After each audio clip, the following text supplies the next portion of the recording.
రాత్రి వేళే పుట్టారని చెప్తా ఉన్నారు. చరిత్రకారులు కూడా అదే చెప్తారు. లూకా సువార్తలో 2వ అధ్యాయము 6-8 వచనాలు చూసినప్పుడు, లూకా సువార్త 6వ అధ్యాయంలో, లూకా సువార్త 2వ అధ్యాయంలో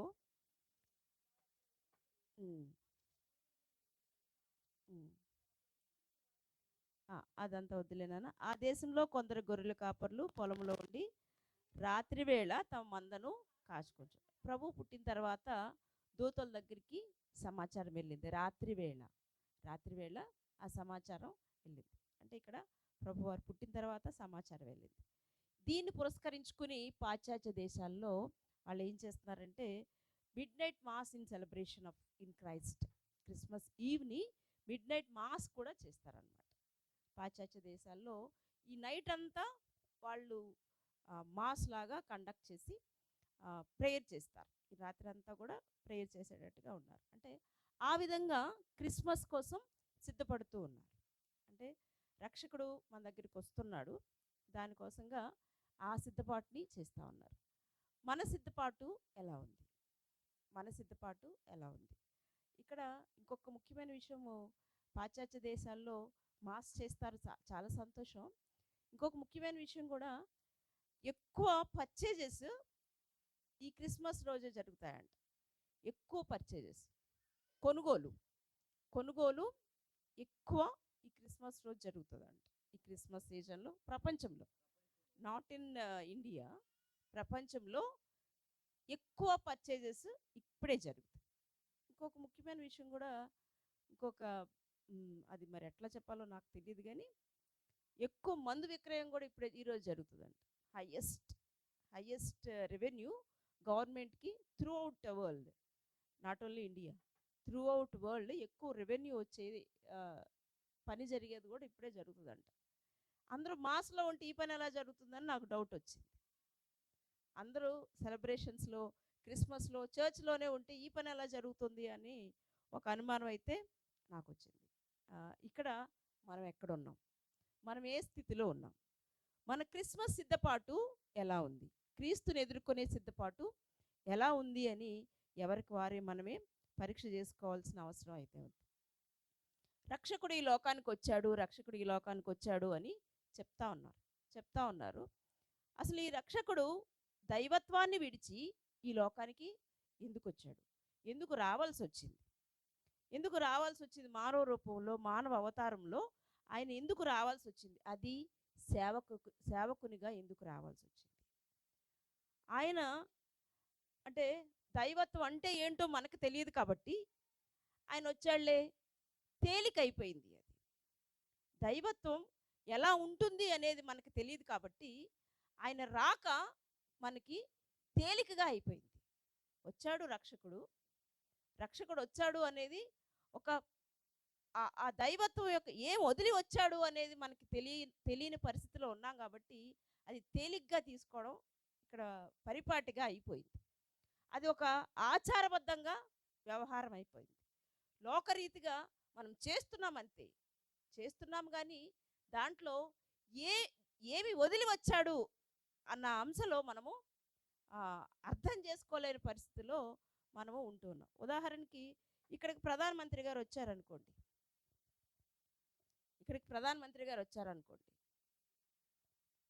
ఎలా ఉంటుంది ఈ వీధి? ఎలా ఉంటుంది? ఇప్పుడు మనమే ఉన్నాం కాబట్టి ఒక 4 లైట్లు 5 లైట్లు ఉన్నాయి. ప్రధానమంత్రి గారు వస్తే ఎట్లా ఉంటుంది ఈ వీధి? ఆయన చూడడానికి వచ్చే జనం కదా.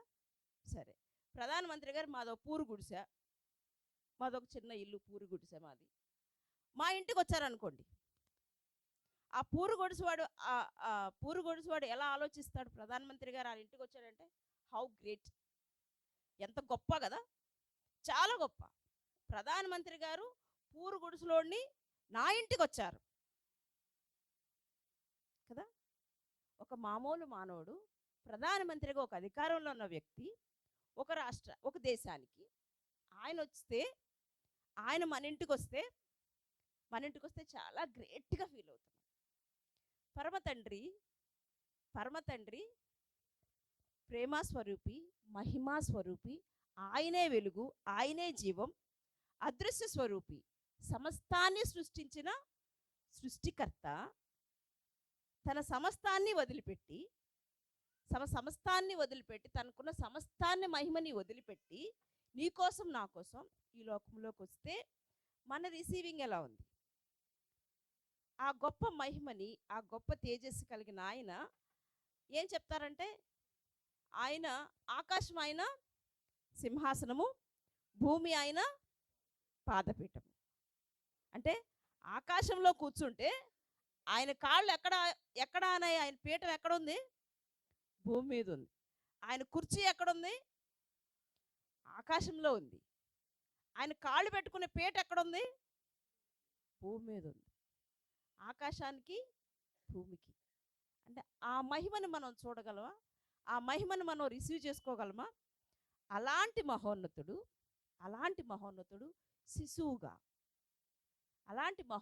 శిశువుగా ఈరోజు జన్మించినట్టు, క్రిస్మస్ శుభ సందర్భంలో జన్మించినట్టు, ఉద్భవించినట్లుగా మనము చూస్తాం.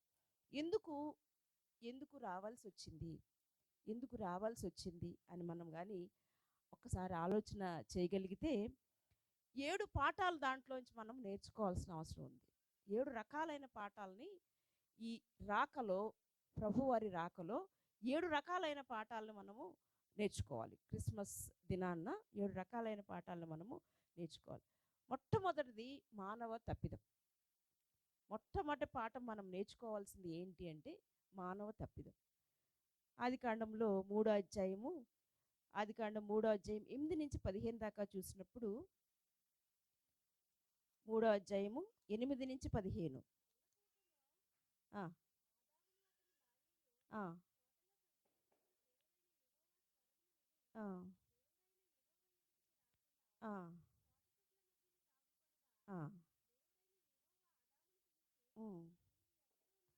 నీవు ఎక్కడ ఉన్నావు నేను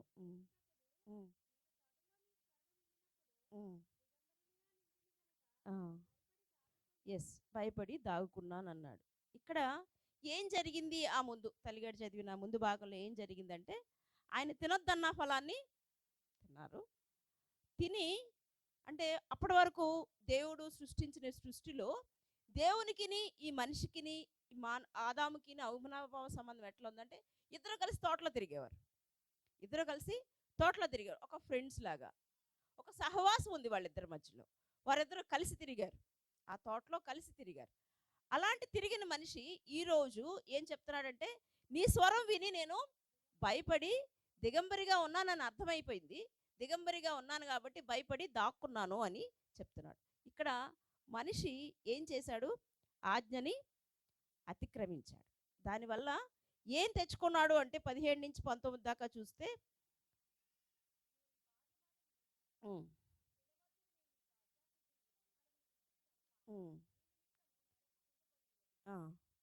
ప్రయాసంతోనే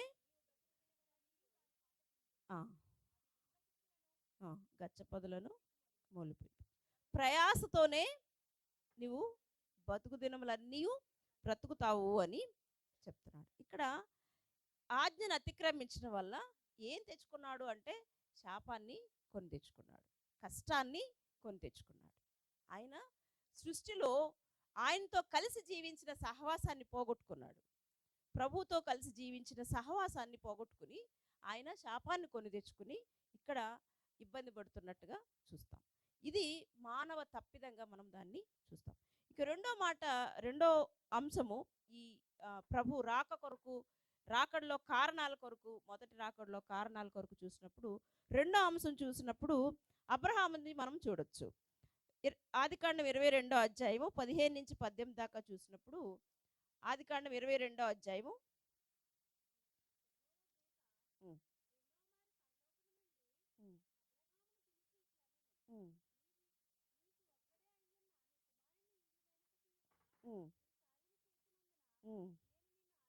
నీవు ఒక్కడైన కుమారుని ఈయ వెనక తీయక ఈ కార్యం చేసినందున నేను నిన్ను ఆశీర్వదించి ఆకాశ నక్షత్రం వల్లెను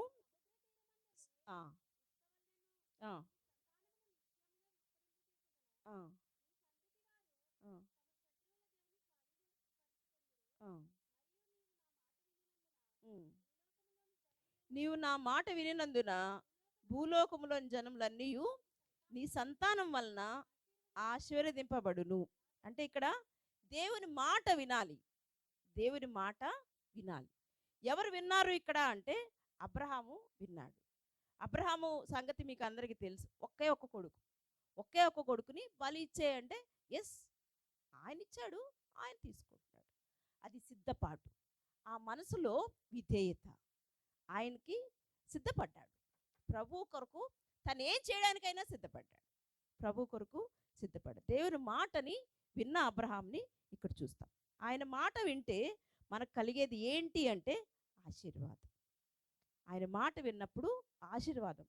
ఆదాము గారు శాపాన్ని తెచ్చుకుంటే అబ్రహాం గారు ఆశీర్వాదాన్ని తెచ్చుకున్నారు.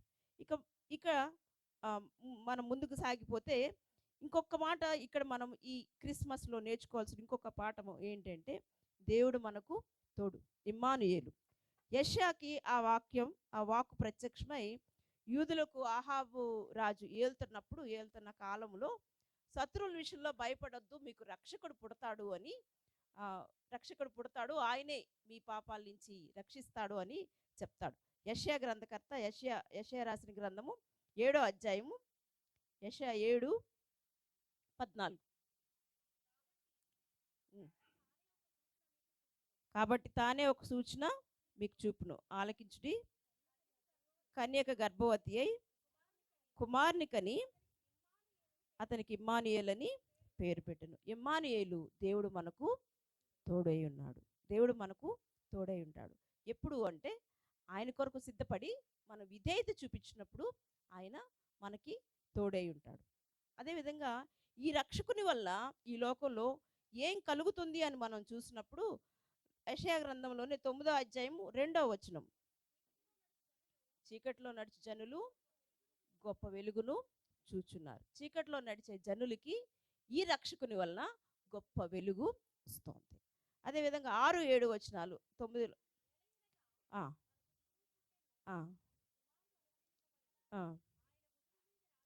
7 చివరికి చదువునానా.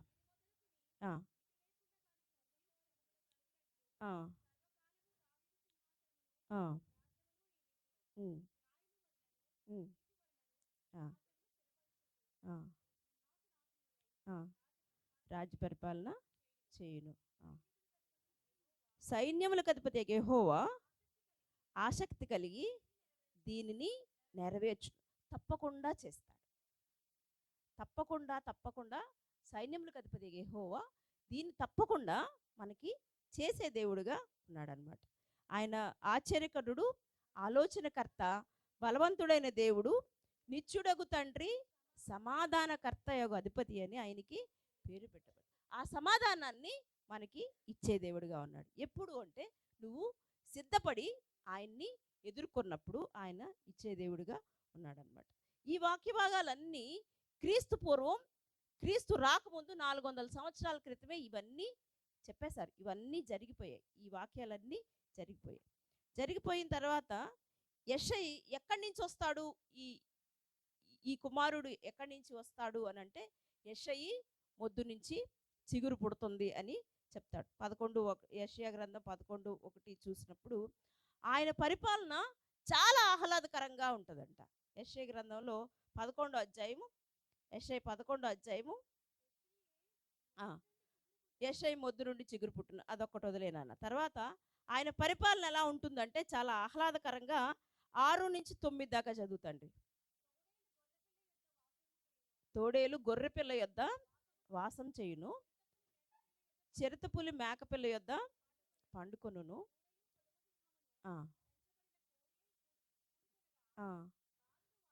బాలుడు వాటిని తోలును, ఆవులు ఎలుగులు కూడి మేయును, వాడి పిల్లలు ఒక్క చోటనే పండుకొనును.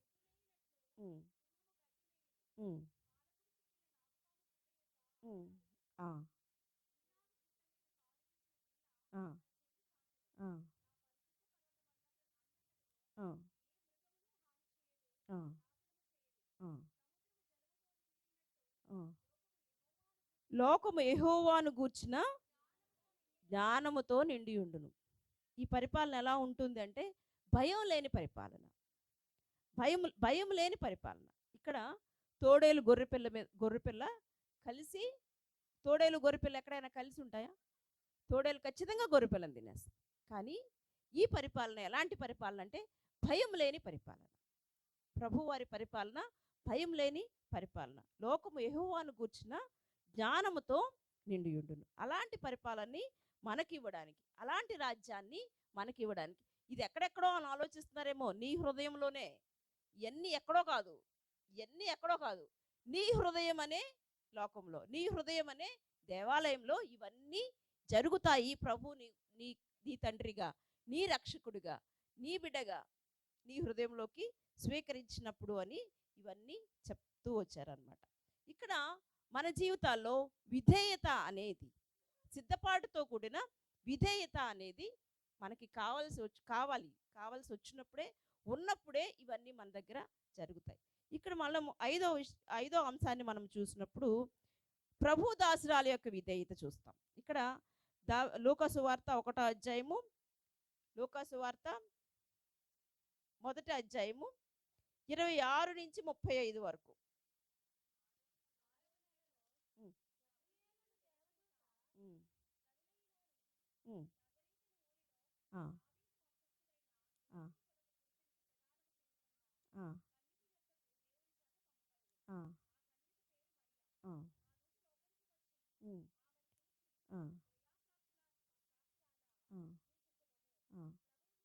ప్రభు నీకు తోడై ఉన్నాడు.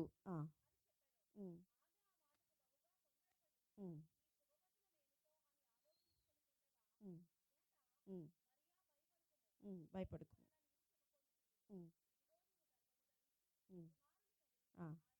ఆయనకి యేసు అని పేరు పెట్టుదు. ఆయన గొప్పవాడై సర్వోన్నతుని కుమారుడు అనబడును. ప్రభు అయిన దేవుడు ఆయన తండ్రి అయిన దావీదు సింహాసనమును ఆయనకిచ్చును.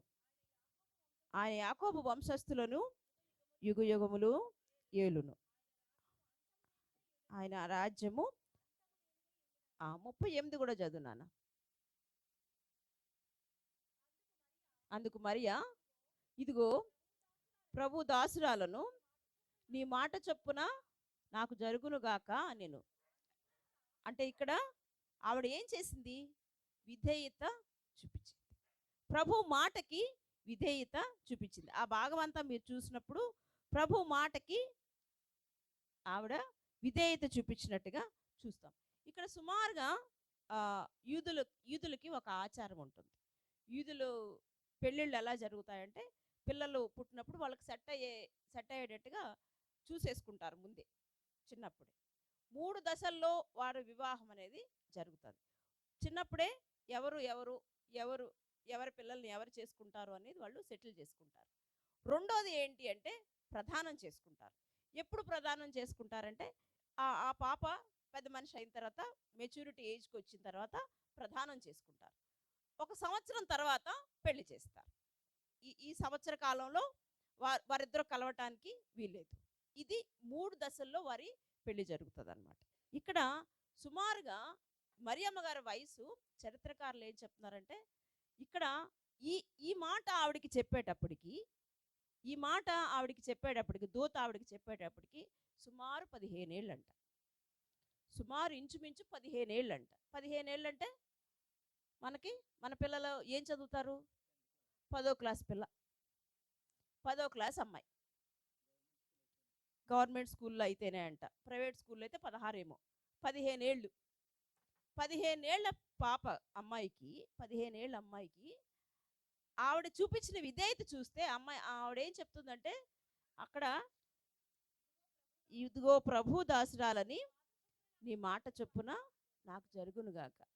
యూదులకు ఇంకొక సాంప్రదాయం ఉంది. పెళ్ళి కాకుండా కానీ ఏమన్నా తేడా కానీ జరిగితే, ఆవిడేమన్నా కన్సీవ్ అవడం కానీ అట్లాంటివి ఏమన్నా జరిగితే రాళ్ళతో కొట్టి చంపేస్తారు. అది మనకు బైబిల్లో కూడా ఉంది, రాళ్ళతో కొట్టి చంపేస్తారు. ఈవిడ విధేయత, ఎంత విధేయత చూపించింది అక్కడ అంటే, ఇప్పుడు విధేయత ఎంత ఉంది ఆవిడ విధేయత అంటే, చనిపోవడానికి సిద్ధపడిన విధేయత, ప్రాణం పెట్టడానికి సిద్ధపడిన విధేయత. ఆవిడని చంపేస్తారని తెలుసు ఆవిడకి. ఇది కానీ బయటకు వస్తే ఆవిడని చంపేస్తారు. అయినా అయినా ప్రభు దాసురాలను నీ మాట చొప్పున నాకు జరుగునుగాక. ఆ విధేయత ఆ విధేయత ఇక్కడ ఈరోజు మనం నేర్చుకోవాల్సిన వాళ్ళమే ఉన్నాం. మరియమ్మ గారు చూపించిన విధేయత ఎంతకు తెగించిన విధేయత అంటే తన ప్రాణాన్ని సైతం లెక్క చేయనంత విధేయత. మనం కూడా విధేయత చూపిస్తాం, మంచోళ్ళమే మనం కూడా. ఎక్కడ దాకా చూపిస్తాము అంటే నా నా మీదకి రాకుండా ఉంటే చేస్తాం, అంతవరకు చేస్తాం. కానీ ఆ విధేయత, ప్రభువులో ఆమె విధేయత ఏంటి అంటే తన ప్రాణాన్ని సైతం లెక్క చేయనంత విధేయత అక్కడ చూపించినట్టుగా మనము చూస్తూ ఉన్నాం అన్నమాట. అంటే తనని ఇంకా అల్టిమేట్, ఇంకా ఆ విధేయతలో ఇంకా మనమేమి కొంచెం తేడాపాడాలు ఉన్నాయని మనమేమి చూడాల్సిన అవసరం లేదు. అల్టిమేట్ విధేయత. ఇంక విధేయత అంటే విధేయత అంతే, కొంచెం విధేయత, సగం విధేయత లేదు. ప్రభు మాటకి ఇదిగో ప్రభు దాసురాలను నీ మాట చొప్పున నాకు జరుగునుగాక, అంతే. వేరే ఆలోచన ఆవిడికి లేదు. పోనీ ఏమన్నా మనలాగా బాగా ఆరితేరిపోయిన మనిషి అంటే కాదాయే. పట్టుమని 15 ఏళ్ళు లేవు. 15 ఏళ్ల వయసులో ఆవిడ తీసుకున్న డిసిషన్, చూపించిన విధేయత మనం ఈరోజు క్రిస్మస్ని ఎదుర్కోపోతున్న మనము సిద్ధపడి నేర్చుకోవాల్సిన వారంగా ఉన్నాం. ఇక్కడ ఇంకొక ముఖ్యమైన విషయాన్ని మనం తర్వాత 6వ అంశాన్ని చూస్తే, దీనుడుగా వచ్చిన ప్రభు. ఇక్కడ నిన్ను గొప్ప చేయడానికి, నిన్ను చాలా గొప్పగా చేయడానికి ఆయన దీనుడుగా వచ్చాడు. మహోన్నతమైన స్థితిని వదిలేసి దీనుడుగా ఆయన వచ్చాడనమాట. ఇక్కడ లూకా సువార్తలోనే 2వ అధ్యాయంలోనే 5-7 వచనాలు చూసినప్పుడు, 5 నుంచి 7 వచనాలు చూసినప్పుడు యేసేపు దావీదు వంశంలోను గోత్రంలోను పుట్టినవాడు గనుక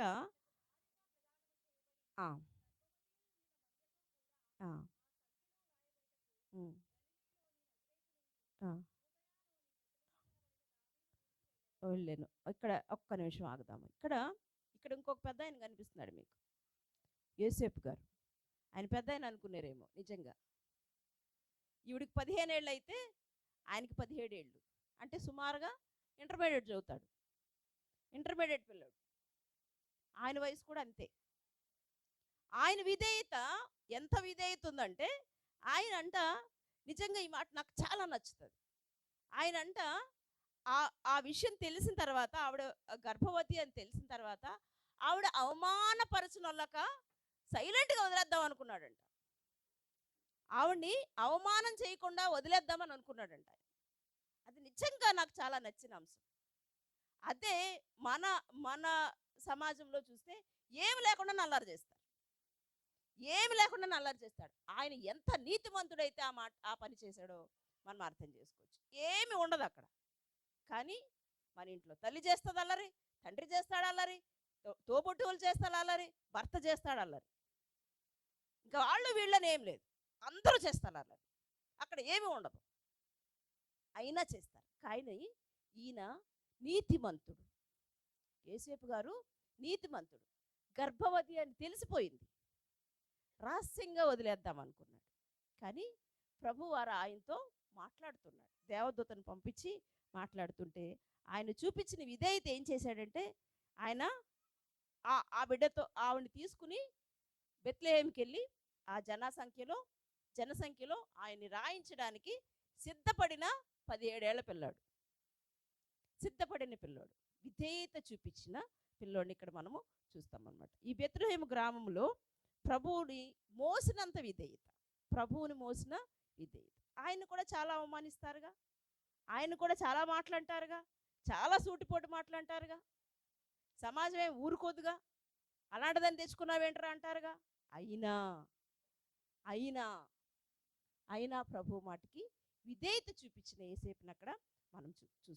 అంటే ఇక్కడ మనం చూసినట్టు ఎన్ని అవమానాలైనా భరించడానికి, ప్రభు కొరకు ఎన్ని అవమానాలైనా భరించడానికి సిద్ధపడిన యేసేపు అక్కడ కనిపిస్తాడు అనమాట. చివరి మాటగా మనం చూసినప్పుడు ఇక్కడ ఇంకొకరు కూడా విధేయత చూపించారు. మొదటి శుభవార్త గొల్లలకి అందింది. మొదటి శుభవార్త గొల్లలకి అందింది. దీనులైన వారు, వాళ్ళు చాలా దీనులైన వారు. వాళ్ళకి ఏం తెలియదు, గొల్లలు గొల్లలు వ్యవహారం ఎట్లా ఉంటుందంటే, వాళ్ళు అమాయకులు, ఊరికి చివర ఎక్కడో గొర్రెలు కాసుకుంటూ ఉంటారు, సమాజానికి దూరంగా ఉంటారు. వాళ్ళకి తెలిసిందల్లా ఏంటి అంటే ఆ గొర్రెల్ని కాయటం వరకే తెలుసు. వాళ్ళు రక్షించుకోలేని పరిస్థితిలో ఉన్న జనం, దీనత్వం కలిగిన జనం వాళ్ళు. వాళ్ళకి అలాంటి వాళ్ళని ఈ మహారాజు, ఈ అద్వితీయుడైన దేవుడు మొట్టమొదటి వార్త ఎవరికి చెప్తున్నాడు అంటే దీనులైన వారికి చెప్తున్నాడు. ఎందుకు పనికిరాదు అని లెక్కేసుకున్న వాళ్ళకి చెప్తున్నాడు.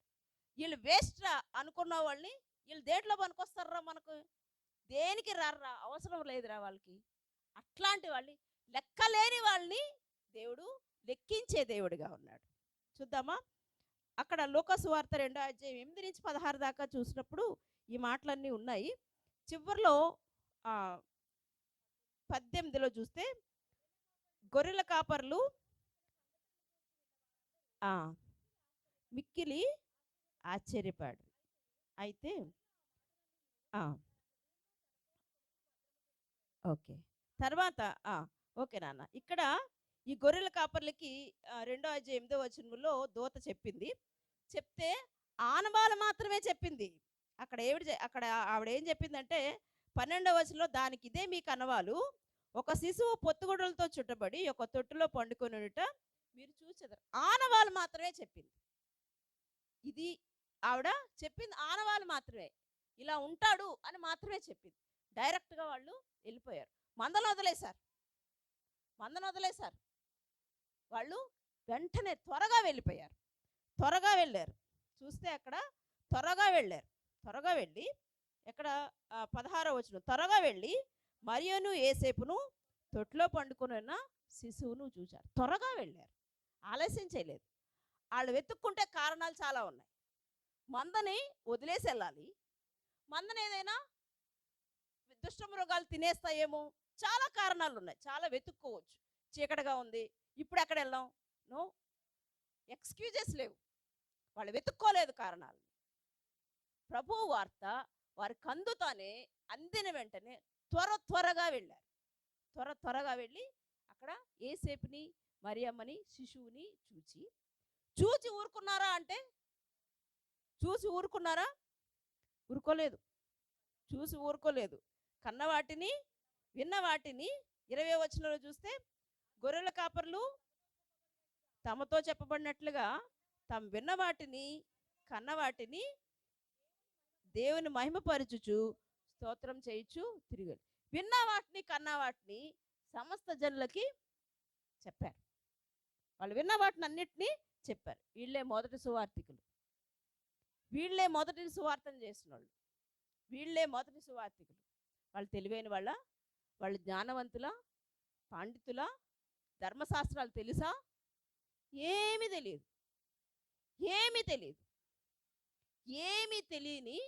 ఏమీ తెలియని పామరులు, అజ్ఞానులు, అవివేకులు. మీరు ఎన్నన్నా అవార్డులు ఇచ్చుకోండి, ఎన్ని పేర్లన్నా పెట్టుకోండి,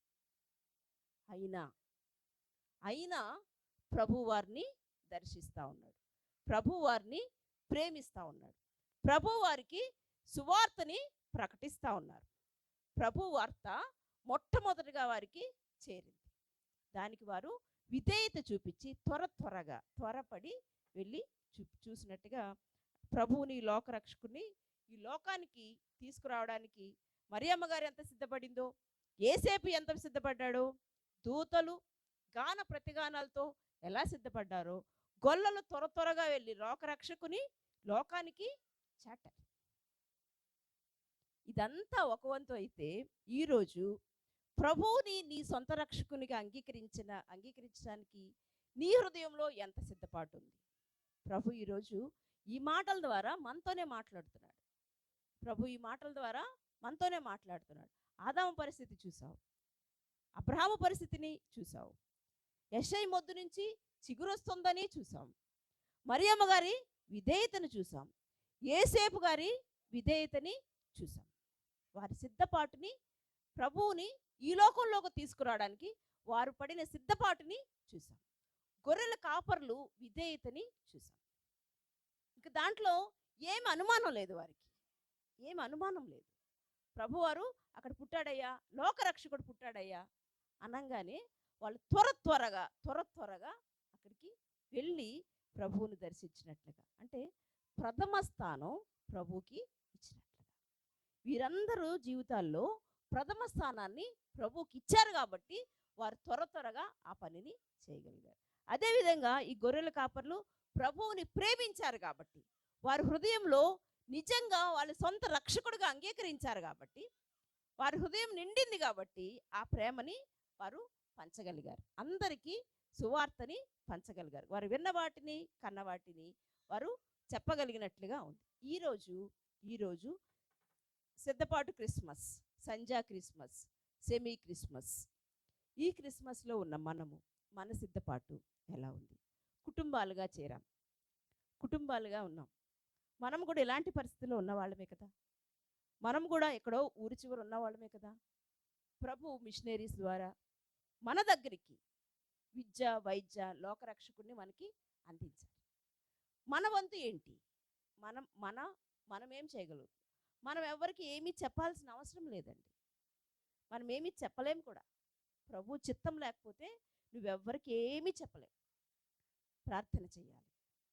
ప్రభు రెండో రాకడలో మన కొరకు, మళ్ళీ రాబోతున్న ఆ ప్రభు కొరకు మన సిద్ధపాటు ఎలా ఉంది? మొదటి రాకడలో వారు చాలా చక్కగా సిద్ధపడి ప్రభువుని, లోకరక్షకుడిని ఈ లోకంలోకి తీసుకొచ్చారు. రెండో రాకడలో ప్రభు రాబోతుండగా మన సిద్ధపాటు ఎలా ఉంది? నీ హృదయం ఇంకా ప్రభువుకు దూరంగా ఉందా?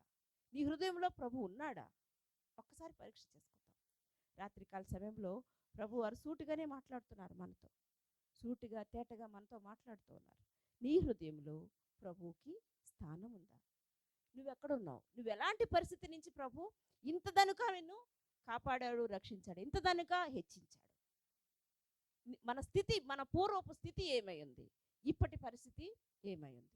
ఇప్పుడు ఎలా ఉన్నావు? ఏ స్థితిలో మనల్ని ప్రభు నిలబెట్టాడు? నీకిచ్చిన ఆ స్థితి నుంచి నువ్వు ప్రభువుని మహిమపరుస్తున్నావా? ప్రభువుని స్తుతిస్తున్నావా? ప్రభువుని నీ హృదయంలో అంగీకరించావా? నీ మాటలో, నీ క్రియల్లో, నీ పనుల్లో ప్రభు కనిపిస్తున్నాడా?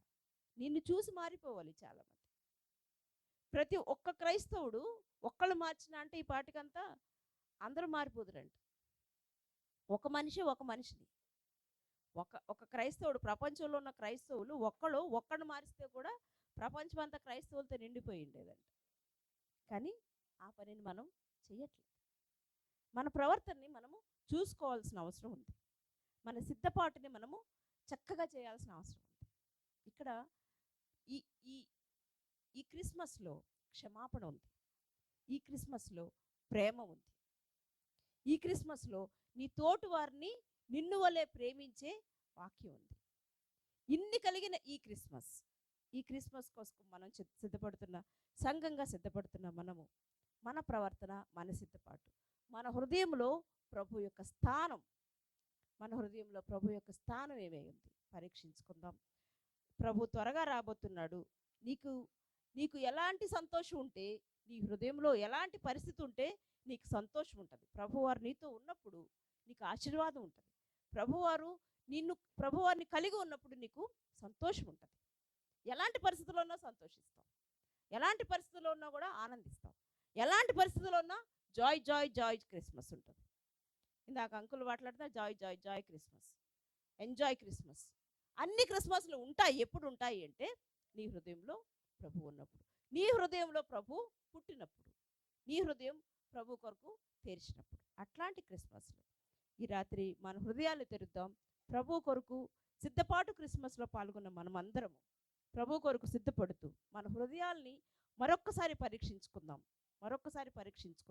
మన హృదయాల్ని ప్రభు కొరకు తెరుద్దాం. ప్రభువా, నాతో ఉండండి, నా హృదయంలో మీకు స్థానం ఇస్తున్నాను, నాతో ఉండండి.